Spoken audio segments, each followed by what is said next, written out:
इनके साथ आपको दो काम करना है, एक तो अफीम पीना है और एक मुजरा देखना है। सजदा किया करो ना तो मालिक से बस एक बात कहा करो कि तू इसको संभाल ले, मैं दुनिया संभाल लूंगा। मेंटल फ्रेम देखो, सब कुछ तबाह हो चुका है। शादी करनी है भाई को, लड़की ने मना कर दिया। कोई कुछ भी कहे पर हिस्ट्री में इसके जैसा शासक नहीं, बहुत शानदार आदमी। किसी कपड़ा फाड़ के उसको नंगे सड़क पे नहीं घुमाया जाता है, ये सब होली नहीं है। इसीलिए एक लाइन है, an idea can change your life. वो सिम कार्ड नहीं, आइडिया वाला। और यहीं पर स्वयंवर हुआ भारत के लिए, और 3 दूल्हे आए, एक दूल्हा बाबर, एक इब्राहिम लोदी और तीसरा राणा संगा। बहुतों को जवानी में पैसा नहीं देता, बुढ़ापे में देता है। वो सोचते हैं पैसे का करेंगे क्या? अगर तुमसे हर आदमी खुश है तो तुम जोकर हो।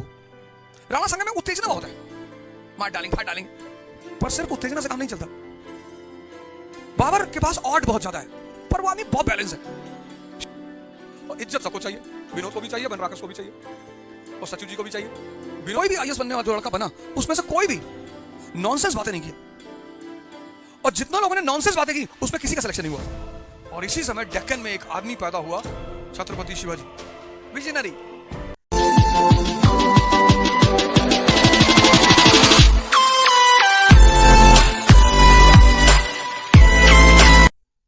लेकिन एक बात याद रखना, अगर तुमसे हर आदमी खुश है तो तुम जोकर हो। जोकर से ही हर आदमी खुश होता है। 2-4 लोगों को जानबूझ के गुस्सा दिलवा दो, ये पॉसिबल ही नहीं है कि तुमसे हर आदमी खुश रहे। भगवान से लोग खुश नहीं रहते। पता लगा चाय पी रहे हैं बैठ के बाहर, बारिश होने लगी, नाराज हो गए कि यार यही टाइम था बारिश कराने का, यार बाहर बैठे थे, आज बहुत दिन बाद घूमने निकले थे। भगवान तेरा गुलाम है बे, तू जब कहेगा तब बारिश होगी, उसकी मर्जी है, कर दी बारिश। कभी कभी धूप ज्यादा होती तो आदमी कहता भगवान आज बारिश होती तो पकौड़े खाते बड़ा मजा आता। कभी इंसान को बहुत करीब होके सुनो, बहुतों को जवानी में पैसा नहीं देता, बुढ़ापे में देता है। सोचते हैं पैसे का करें क्या? पैसे का इंपॉर्टेंस जवानी में है। 80 साल में तुम्हारे पास 500 करोड़ रुपया आ गया, अब गिनो दिन भर बैठ के इसे पानी लगा के, और तो कुछ कर नहीं सकते। और इसी बीच सेंट्रल एशिया में एक बहुत खतरनाक आदमी पैदा हो गया था, तैमूर लेम। करीना कपूर का बेटा नहीं, उसके पीछे भी लोग पड़े हुए हैं। तैमूर नाम नहीं रखना चाहिए तो गंगाधर द्विवेदी रख दे, उसकी मर्जी, चाहे जो नाम रखे, तुझे क्या लेना देना। वो हिंदुस्तान की तरफ, उसको पता चला कि हिंदुस्तान का कोई रखवाला नहीं है, पैसा बहुत है। तो महमूद गजनी जब हिंदुस्तान आया तो उसने किसको लूटा? हिंदू मंदिरों को। और तैमूर जब हिंदुस्तान आया तो उसने किसको लूटा? मुसलमानों को। तैमूर को ये थोड़ी पूछा कि क्या नाम है, श्यामलाल, बोला मार डालो। तुम्हारा? सलमान, अरे बोले अस्सलाम वालेकुम, छोड़ दो इसको। इस कंट्री में बाहर से जो भी आया उसने सबको मारा। 1398 तैमूर लेम इंडिया आया, बड़ी तबाही मचाई उसने 1398 में, और सल्तनत को खत्म कर दिया उसने। एंड ऑफ दिल्ली सल्तनत। और यहीं पर स्वयंवर हुआ भारत के लिए, और 3 दूल्हे आए, एक दूल्हा बाबर, एक इब्राहिम लोदी और तीसरा राणा संगा। सजदा किया करो ना तो मालिक से बस एक बात कहा करो कि तू इसको संभाल ले, मैं दुनिया संभाल लूंगा। सारा खेल यही है। तुमको लगता नहीं है कि सारा खेल यहां है, तुमको अभी एहसास नहीं है। जो हिंदू यहां चंदन लगाते हैं उसकी वजह यही है कि वो रिमेंबरेंस में रहना चाहते हैं कि सारा खेल यहां है। जिसने ओला उबर बनाया वो सोच ही तो रही होगी, हाँ? जिसने ब्लिंकिट बनाया वो सोच ही तो रही होगी, वो उसने समय को पहचान लिया। अब ब्लिंकिट जिसने क्रिएट किया है वो सोचो कितना विजनरी आदमी था कि यार लोगों को कार में काम करते करते चीजें कम पड़ जाती हैं। काला नमक नहीं है भैया, ब्लिंकिट कर दो। भैया माचिस खत्म हो गई, ब्लिंकिट कर दो। भैया ब्रेड नहीं है, ब्लिंकिट कर दो। उसने कहा आदमी को और सुविधा दे दो, और 24 घंटे। इसीलिए एक लाइन है, an idea can change your life. वो सिम कार्ड नहीं, आइडिया वाला। अब राम वर्मा जो है बहुत बड़े पेंटर थे, तो उन्होंने हिंदू देवी देवताओं की फोटो बना दी, पेटेंट करा लिया। भाई हर आदमी घर में मूर्ति तो बड़ी रख नहीं सकता, लेकिन फोटो आइडिया है। इसका अगर तुम इस्तेमाल करना जान गए तो तुम दुनिया के सबसे धनी आदमी हो। सारा काम इसका है। मुसलमान नॉनवेज खाते हैं, खाने देवे, तुझसे पैसा मांग के खाते हैं नहीं, तब तुझे पेट में क्यों दर्द हो रहा है? नहीं खाना चाहिए भाई साहब, जानवर नहीं काटना चाहिए। और तुमने अपने भाई की संपत्ति मार ली, वो भाई की संपत्ति मार ली, वो गुनाह नहीं है, मुसलमानों को नॉनवेज नहीं खाना चाहिए। ऐसा लग रहा है जैसे इस देश के सारे हिंदू इतने धार्मिक हैं कि पूरी दुनिया में इनके नाम का भजन चल रहा है। वो यादव जी कथा कर रहे थे, उनकी चुटिया ही काट दी। ये धर्म है, अपना पता नहीं है, दूसरे का ठेका ले रखा है। इब्राहिम लोधी बहुत बेवकूफ टाइप का आदमी था। उसके जो सीनियर्स थे उससे बहुत चिढ़ते थे। मैंने ऐसे ऐसे लड़कों को आईएएस बनते देखा, ऐसे ऐसे लड़कों को जिनको लोगों ने कहा कि अरे कुछ नहीं कर पाएंगे। और आईएएस बनने वाले लड़कों के अंदर एक सबसे खास बात मैंने देखी, जो लगभग सब में देखी। मैंने आईएएस बनने वाले लड़कों को ना कभी फालतू की बात करते हुए नहीं देखा। जैसे मतलब की बात, जब भी मिले मतलब की बात। अपने 25 साल के टीचिंग कैरियर में जो सबसे कॉमन चीज मैंने देखी वो यही थी कि कोई भी आईएएस बनने वाला जो लड़का बना, उसमें से कोई भी नॉनसेंस बातें नहीं किया। और जितना लोगों ने नॉनसेंस बातें की उसमें किसी का सिलेक्शन नहीं हुआ। लोधी नॉनसेंस, इब्राहिम लोधी। अब बचे राणा सांगा और बाबर। राणा सांगा में उत्तेजना बहुत है, मार डालेंगे फाड़ डालेंगे, पर सिर्फ उत्तेजना से काम नहीं चलता। बाबर के पास ऑड बहुत ज्यादा है, पर वो आदमी बहुत बैलेंस है, शांत। और पानीपत का पहला युद्ध हुआ और जीत गया वो, इररिस्पेक्टिव ऑफ ऑल ऑड्स। और यहीं से शुरू हुई मुगल डायनेस्टी। बाबर, यहीं से मुगल डायनेस्टी की शुरुआत हुई। इसने फाउंडेशन रखी मुगल डायनेस्टी की। पानीपत में इब्राहिम लोधी को हराया, फिर 1527 खानवा राणा सांगा को हराया। इसके बाद आया इसका बेटा हुमायूं। इनकी साहब की अलग कहानी है, इनकी साहब की अलग कहानी। इनकी कहानी पढ़ोगे तो 2-3 दिन तो हंसते रहोगे। इनके साहब को 2 काम करना है, एक तो अफीम पीना है और एक मुजरा देखना है। मतलब 2 चीज इनकी जिंदगी में कंपलसरी है, करना ही करना है।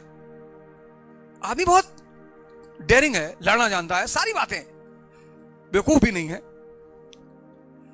और इसका दुर्भाग्य था कि इसी के समय में पैरेलल में हिंदुस्तान में एक बड़ा डेंजरस पर्सनालिटी था, शेरशाह सूरी। यह इसके जीवन का दुर्भाग्य था। अरे उसने तो मारा, इनकी पूरी सत्ता पलट के रख दी शेरशाह सूरी। वो तो अच्छा हुआ कि सूरी के बाद उसके सक्सेसर अच्छे नहीं थे, तो ये कमबैक मार गए। अगर उसके सक्सेसर टैलेंटेड होते तो मुगल खत्म थे। सोचो, हिंदुस्तान हाथ से छिन गया हुमायूं का। एक इंसिडेंट बता रहा हूं, हुमायूं के हाथ से हिंदुस्तान छूट गया। 1540 बैटल ऑफ कन्नौज, भगोड़े हो गए, भाग रहे हैं। भागते भागते राणा वीर साल के घर में रुके हुए हैं। हिंदुस्तान छिन चुका है, नौकरी हाथ से चली गई। वहां इनको एक लड़की दिखाई पड़ी, हामिदा बानो बेगम। मैंने पूछा ये कौन है? बोले साहब वो आपके भाई हैं हिंदाल, उनके गुरु की बेटी है। मैंने बोले अच्छा, शादी का पैगाम भेजो। मेंटल फ्रेम देखो, सब कुछ तबाह हो चुका है, शादी करनी है भाई को। लड़की ने मना कर दिया कि लड़का बेरोजगार है। बोला मार डालो उसके परिवार को। लड़की ने कहा मजाक कर रही थी। बोले हम ही कौन से सीरियस थे, हमारा तुम्हारा तो रिश्ता भी है मजाक करने का। दोनों की शादी हो गई। वहीं पे पैदा हुआ अकबर। और कोई कुछ भी कहे, पर हिस्ट्री में इसके जैसा शासक नहीं है, बहुत शानदार आदमी। कोई कुछ भी कहे, पर अकबर जैसा। और जिस दिन मुसलमान इस देश का अकबर को अपना आइडियल मानने लगेगा, बस उसी दिन उसकी जिंदगी बदल जाएगी। जिस दिन इस देश का मुसलमान औरंगजेब के अलावा, या औरंगजेब को नहीं जानेगा लेकिन अकबर को जानेगा, उसी दिन इस देश के मुसलमान की तकदीर बदल जाएगी। क्या शानदार आदमी है, कुछ भी नहीं है। 1556 कुछ भी नहीं है, कुछ है ही नहीं।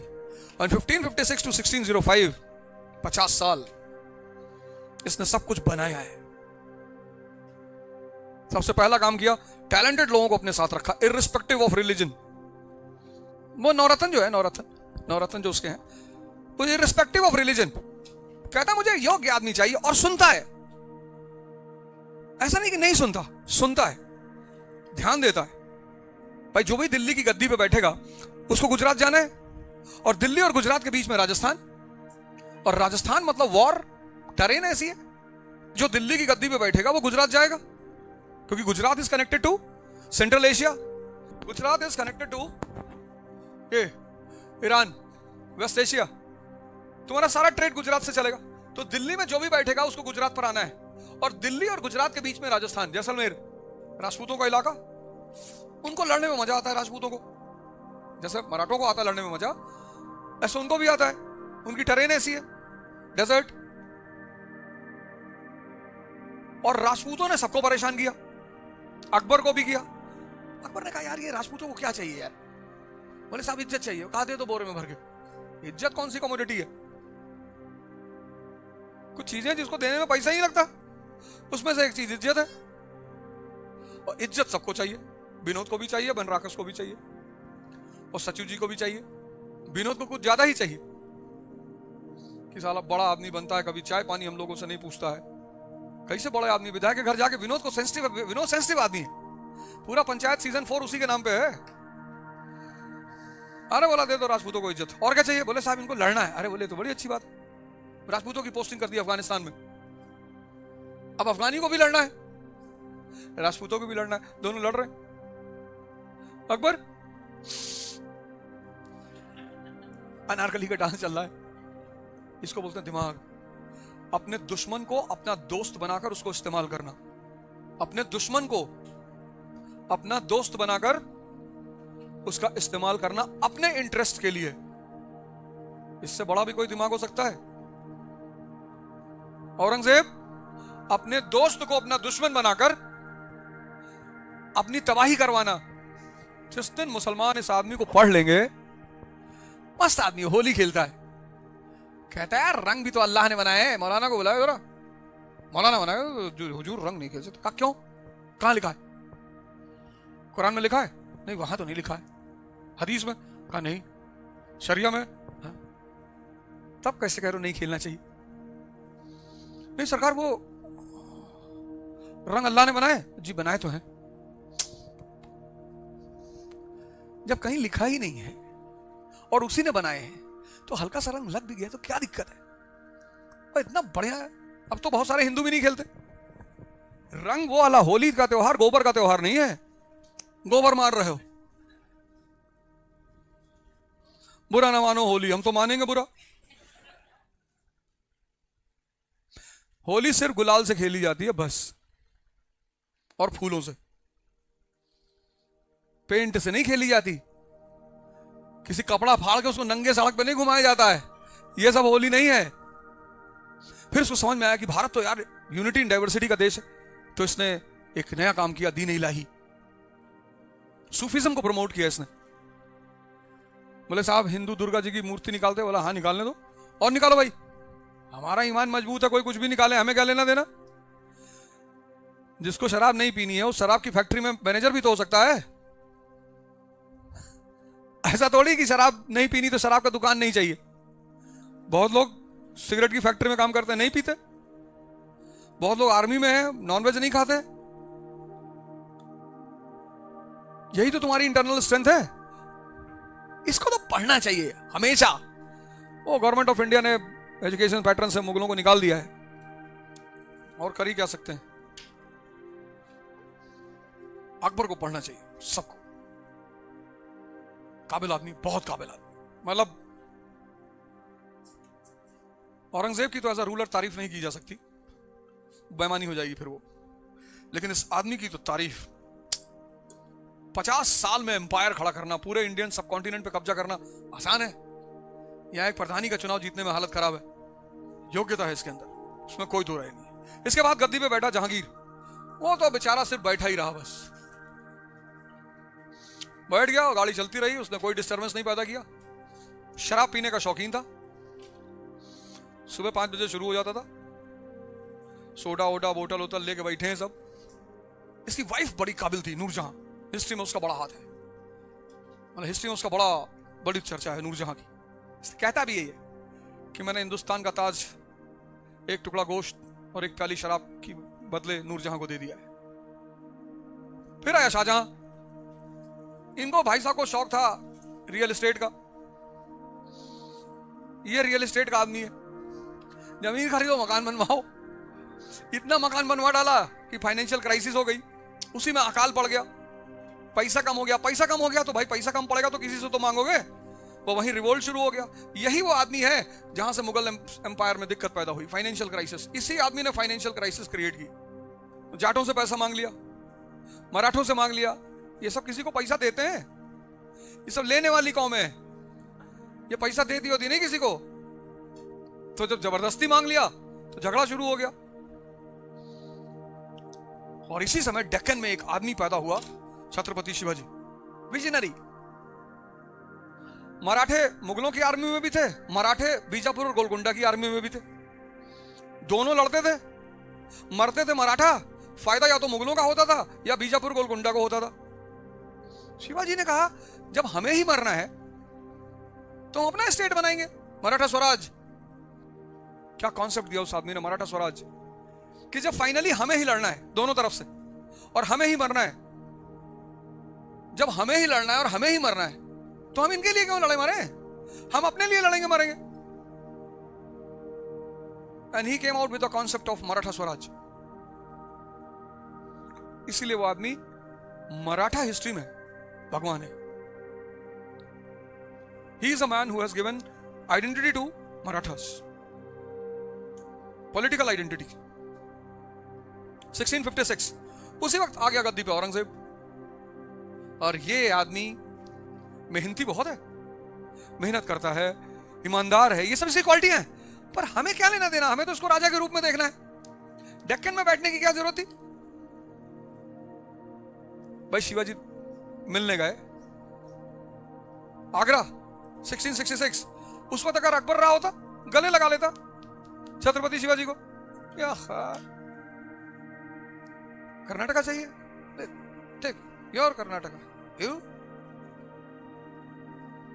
वो दोस्त बना लेता अपना। काबिल आदमी को दोस्त ही तो बनाना है। 1689 में ये आदमी यहां आ गया, डेक्कन, यहीं बैठ गया। 1707 यहीं बैठा रह गया, यहीं औरंगाबाद में डेथ हुई उसकी। फिर लास्ट में इसको समझ में आया, इसने एक लेटर लिखा अपने बेटे शाह आलम को, बहुत प्यारा लेटर लिखा। इसने लिखा कि मेरी जिंदगी की सबसे बड़ी गलती थी कि मैंने गलत लोगों को अपने साथ रखा। समझ में आया इसको, लेकिन तब तक बहुत देर हो चुकी थी।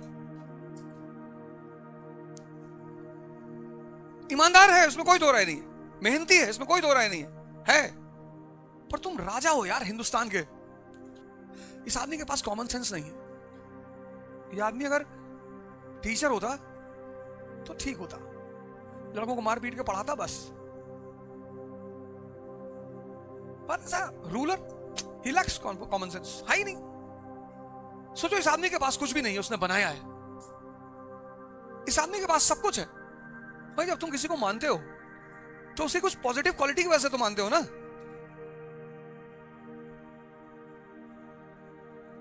और यहीं पर आकर मेडिवल हिस्ट्री स्टैंड स्टिल पे आ गई।